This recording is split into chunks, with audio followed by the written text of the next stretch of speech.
Welcome to Remote Learning. Today we're going to take a little closer look at topic 9.1.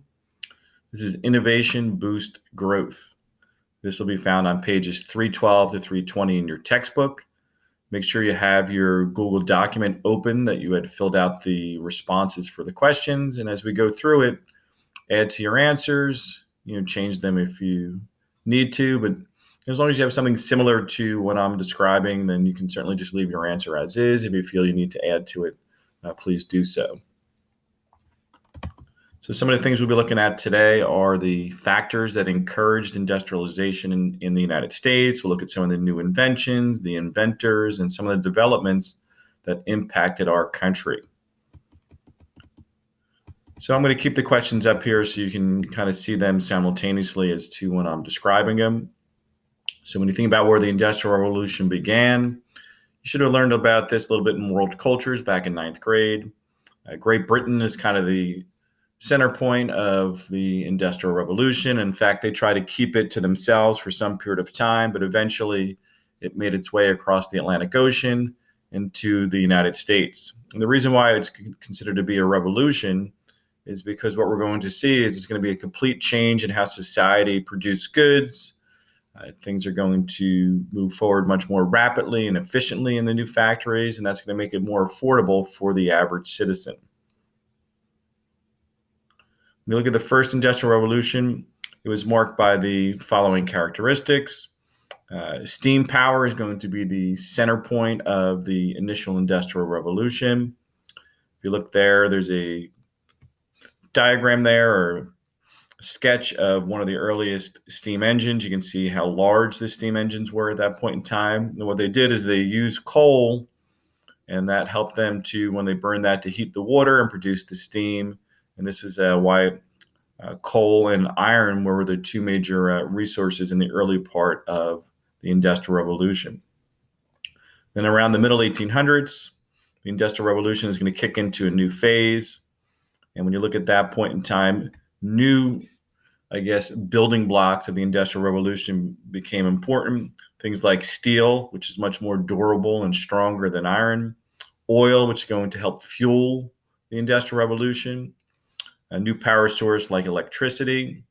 Electricity is going to shock the world in terms of how it's going to help society develop. It's going to power a wide variety of options within society to make things quite a bit better for all citizens in the United States and around the world.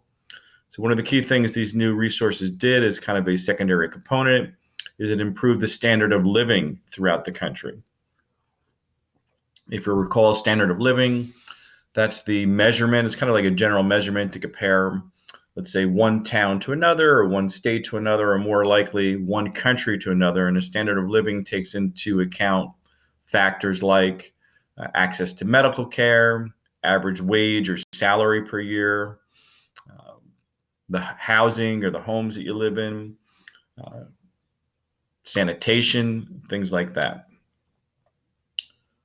One of the biggest periods of time that we looked at in recent weeks, prior to our going on to remote learning, was the Civil War. And when we look at the Civil War, it had a big impact on industrial development in the United States. The war in particular in the North, as you remember, the North really expanded, and one of the reasons why they were able to win the Civil War was the idea of their efficient factories, and their system was able to better produce for the Civil War than the South, which was primarily an agriculturally based economy. They developed new tools and methods. They stepped up production, in particular during the war, for guns and ammo, medical supplies, uniforms, things like that. In the North, too, they had a better transportation system, and they were able to better produce and get the food to the soldiers during the Civil War with the railroads, which were expanded. Meanwhile, in the South, they had fewer railroads, and the Northern Army, the Union Army, was able to destroy much of the southern railroads as well.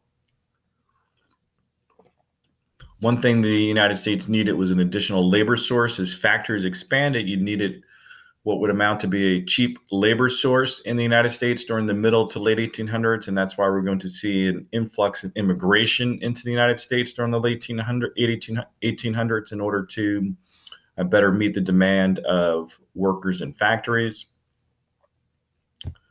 Question 5, the growth of the United States was fueled in part by a vast supply of natural resources. You were required to list out some of the resources that were in the United States that really helped us to emerge as an industrial power. This includes coal mines, in particular along the eastern seaboard. Still today, we have a lot of coal mines in western Pennsylvania, West Virginia, and other parts of the South. Iron ore, which would be converted later on into steel to help provide the kind of the foundation for bridges and railroad tracks and other machines that would go into factories. Question 6, what technological innovation changed the oil industry in the middle 1800s? How did this change encourage the growth of the industry in general? One of the inventors and the inventions during this period of time that had a pretty big impact was Edwin Drake's steam-powered drill. This allowed for the drilling of oil to be more efficient, quite a bit easier, less expensive. A lot of this was funded privately by entrepreneurs, and so therefore it became a little bit more profitable for them when they had the equipment that allowed for them to better obtain oil. Prior to drilling for oil, they had gotten oil from whale blubber, and obviously that is not something that is efficient, not as readily available, and of course nobody really wants to kill whales. This change from whale oil to drilled oil encouraged the growth of industry in general by providing a more plentiful and affordable source of power for the production of goods. If you look there, the graph or chart shows you the way in which things were being produced from, let's say, the late 1800s, let's say 1880. You can see it really expand as we kind of cross over into the 20th century, into the early 1900s, and you can see a wide variety of different raw materials, resources, and kind of the building blocks of the modern day industrial revolution. 7, summarize the impact of immigration in the United States and how it impacted the workforce and the expansion of industry during the late 19th century. During the 19th century, the growing number of immigrants to the United States increased the size and population of the United States, the workforce that was available for factories, allowing for factories to expand. It's also, too, the more workers who came in, this also, too, allowed for the wages to remain low, which was kind of a key for the business owners to make their factories profitable. Not such a good thing for the workers themselves, but certainly a positive for businesses. As a result, industries had a large, willing workforce, which helped to support the growth of industry. As we indicated earlier, immigrants were willing to work for low wages because of the competitions for jobs were fierce. Also, too, a lot of the immigrants coming into the United States, even at the low wages they were making in the United States, quite a bit more than what they were getting over in their native countries. I mentioned entrepreneurs. Entrepreneurs were people who were willing to take the risk. One of the key aspects of capitalism here in the United States is the idea that anybody can kind of rise up within their own lives and start their own business, but they take their own risk because they invest their money into a business, and there's no guarantee it's going to be successful. So the entrepreneurs were the ones who are the risk takers, those who are investing their money and helping the economy to expand. When you hear the term free enterprise, it's synonymous with capitalism. It's basically the foundation of the American economy. It's the freedom to run a business for profit with minimal regulation from the government. Basically, the government's not going to take a lot of your profits. They do pay corporate taxes and things like that, but there's no cap or limit on the amount of money a business can potentially make. Businesses compete. They price a product at a rate in which it sells for the maximum profit for themselves. So if they price something too high, eventually consumers will not buy it, and then naturally the price will come down. So they kind of have to find that maximum price to sell to the most amount of people. That kind of maximizes their profit. During this period of time in the 1800s, entrepreneurs were finding more and more ways to cut back on cost, cut back on the productivity cost. They could lower the price a little bit, and if they could sell many more of the particular item to many more people, the overall profit would be better for them. Some things that also are kind of alternatives for the free enterprise system. Anytime you see capitalism or laissez-faire is kind of a French term, and that's kind of a hands-off approach to the economy. And we'll look at that a little bit more as we move into question 10.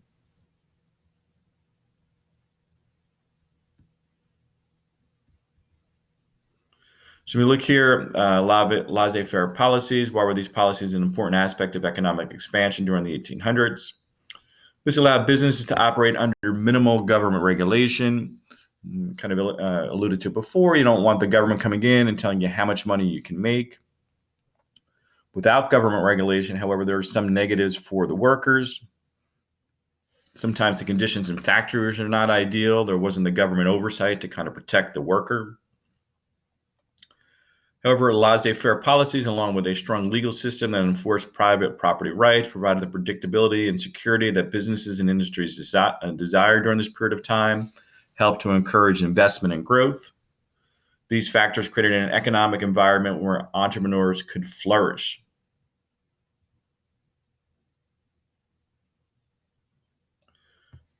11, why were protective tariffs enacted by Congress? Well, anytime you hear a word tariff, it's a tax, and it's a specific tax. It's a tax on goods imported into the United States. So what they want to do is they want to raise the price artificially by placing this tax on, let's say, a automobile today being imported into the United States from Germany or Japan.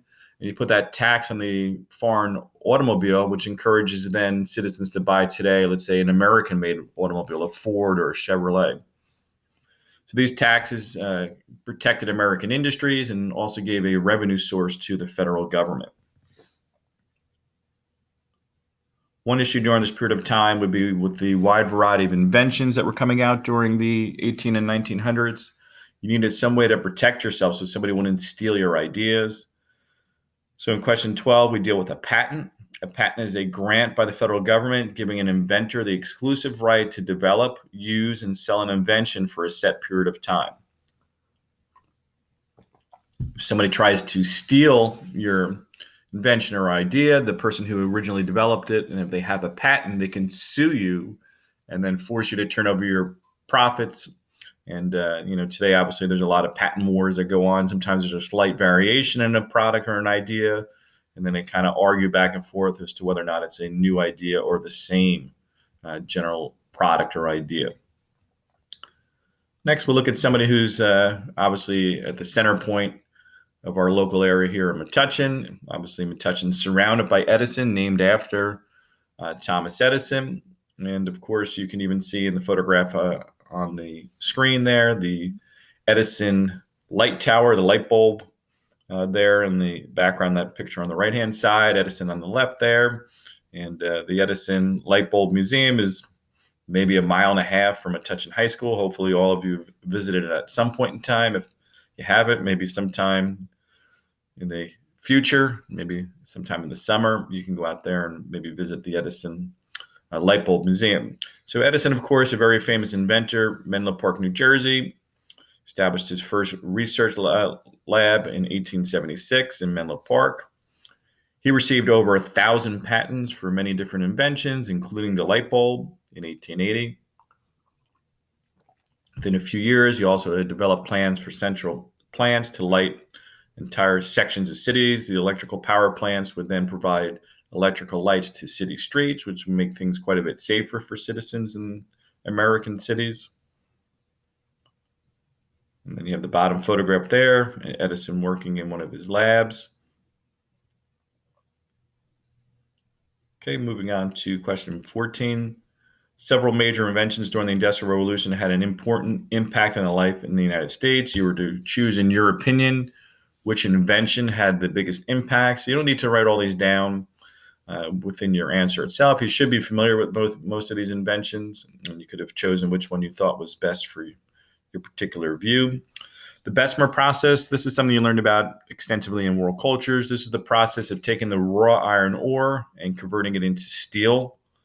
And this is something that would be really impactful in terms of building permanent structures, being the interiors and kind of like the foundation of big buildings and skyscrapers. So when you look at steel, made it possible to construct skyscrapers, suspension bridges. For those of you who went on the class trip to the Tenement Museum, who walked on the Brooklyn Bridge, it's kind of a key aspect of why that bridge has been standing and been up for such a long period of time. It's a strong steel foundation that's made it possible to last so long. Steel, too, would be the foundation of railways and would help quite a bit in terms of transportation. And then some other ones you can kind of hit on there too. In 1844, inventor Samuel Morse perfected telegraph technology, the process of sending messages over electrical wires. And that's where you would use Morse code. So you have people on each end of the telegraph knowing how to send a message and then how to interpret the incoming message. You could do that instantaneously across the electrical lines. Then about 30 years later, Alexander Graham Bell came up with the telephone, kind of building on Morse's general idea.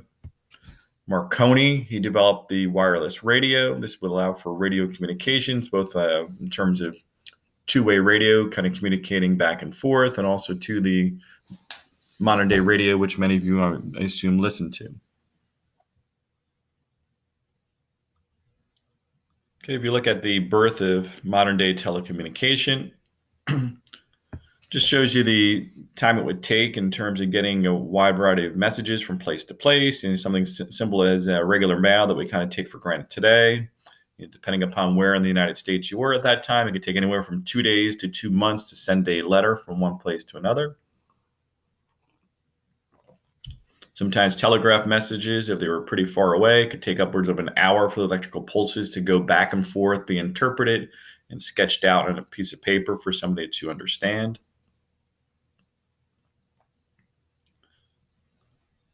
Next, looking at number 15, why do regular passenger train service between towns across the country lead to the establishment of time zones? What are the 4 continental time zones in the United States? Well, one of the biggest issues you had is that for such a long period of time, they would set the time in each local town based on the sun. So therefore, every little difference in terms of where you were in the country would mean that you would have a slightly different time. So even looking at the map, let's say New Jersey, let's say Metuchen and Pittsburgh, you look at Pittsburgh, Pennsylvania, both of those are today in what is called the Eastern time zone. But let's say if it was, 12 noon in Metuchen, well, it might be 11:48 a.m. in Pittsburgh.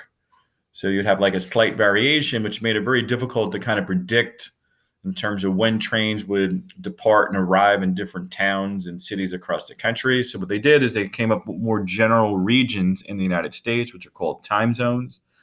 This too was not only just in the United States, but this across the globe. So when you think about how many hours are in the day, there's 24 hours in a day. So what they did is they came up with 24 time zones, and they kind of drew lines of longitude across the planet. And therefore, those would be kind of the time zones. So just like you have the lines and longitudes you can see on the little globe up top there on the right, those lines too would then be divided into 24 lines across the planet. And that's why we have the time zones. So in 1884, it was countries around the world that kind of came up with this idea to kind of sync this up. They didn't really know they would have airplanes that would have to coordinate in a similar fashion to the railroads. And of course, shipping was something that was important during that period of time. So in the United States, the continental United States, we have the Eastern time zone, which is where we live in, Central, Mountain, and Pacific. And of course, there's time zones that are a little bit different for Alaska and Hawaii as well.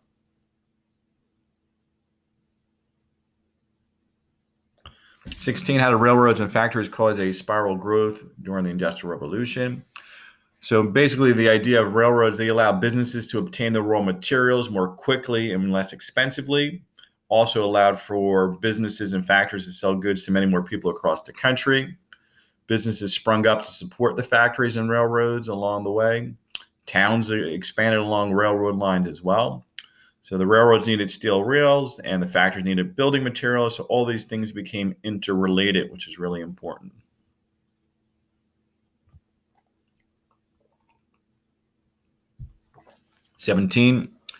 You were to take a look at the development of the South, kind of comparing and contrasting industrialization and agriculture in the Old South versus the New South.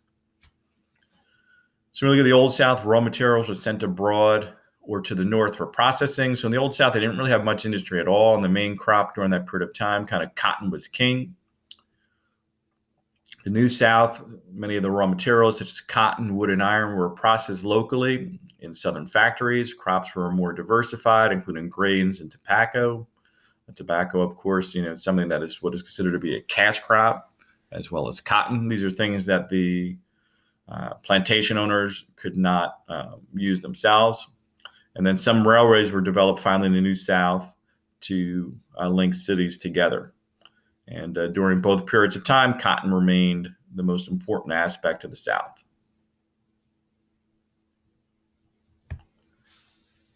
18, the text asserts that the Southern farmers' over-dependence on one major crop, cotton, was risky. What evidence is given to support this claim? Well, obviously, the price of cotton is kind of dependent upon how the entire Southern economy would go. So after the Civil War, anytime the cotton prices went down, the Southern economy kind of struggled. When they went up, obviously, they prospered. When Southern farmers continued to grow crop, the supply of cotton sometimes exceeded the demand. So this depressed the overall cotton price. Something that you can kind of compare to modern day society. The price of oil. When demand for oil is really high, the price of oil goes up. But in a situation like with the pandemic ongoing, with the coronavirus, the normal price of oil might be $60 per barrel. It recently dropped below $20 a barrel. Basically, the oil price has collapsed because the United States and world economy is basically frozen. There's not a lot of commerce going on. There's not a lot of people driving. For example, even in my driving, my cars haven't really moved much over the past 2.5 or 3 weeks. So therefore, we're not really buying gasoline, which comes from oil. As a result, the oil price has collapsed. And that's pretty much what happened to the cotton price when they overproduced the cotton. By the 1880s, what were the major American exports? Grain, steel, and textiles. That's kind of the foundation products during that period of time. When you think about railroads, in question 20, as we indicated, as we build railroads, the American economy is going to continue to expand. We're going to be able to move further out west. The United States can easily transport goods, where they're made or grown, to ports, and then they can be shipped not only to different areas in the United States, but more importantly, around the world. The exports of food and goods greatly expanded the American economy. You can see in this little sketch here, there's a railroad yard where you would actually pick up the supplies or drop them off in most cases, and then they would go out to the shipping areas and out to other countries. 21, during the Industrial Revolution, many people moved away from farms and into cities. What caused this migration? How did this impact city life? Well, people moved to the city because farming had become more mechanized, meaning that you needed fewer actual workers on farms to produce crops. People who moved to the city had easy access to clothing and other necessities, and this kind of made it a little bit easier for them. In the city, the cost of living was higher, cash was needed to buy food, and many jobs were in the factories, which offered tedious, repetitive work inside. So factory work may not have been as enjoyable as, let's say, farm work during this period of time. When you look at some of the benefits of industrialization to the United States, benefits might include more opportunities to earn a living or succeed financially, a higher overall standard of living, and a stronger and more diversified economy. Some of the possible problems, this included damage to the land caused by consumption of natural resources, the loss of family farms, and the autonomy, as people who had once been farmers with some sense of freedom moved to cities around strict schedules, long hours, and things like that. 23, how did Congress react to environmental concerns during the 1800s? Congress responded by setting aside and protecting some land that would eventually become part of the National Park Service. Its creation of Yellowstone Park in 1872 was one of the first federal responses to concerns about the environment. And Yellowstone was the first such national park established anywhere in the world. Over the next few decades, many more square miles of American land would be set aside to be protected for future generations to enjoy. And then a lesson reflection, you were to take a look at the factors that encourage the growth of industry in the United States, as well as the impact or effects of them. So the causes, this increased demand for goods as a result of the Civil War. The large supply of natural resources helped to improve methods of transporting goods, such as waterways and a growing railway system. Technological innovations, such as the steam-powered drill and steelmaking process, helped the industry in the United States expand, and a large mobile workforce, including the immigrants into the country. This allowed for the government to have the right support it needed for the free enterprise system to be successful. Effects: an increased number and type of goods available, an increase in the number of types of jobs open to workers, and increased mobility enhanced the opportunities for financial success and a higher standard of living. Hopefully you enjoyed this presentation here. Remember, once again, you could always pause the video along the way if you need to stop and take a break, or take more time to check your answers. And that's it.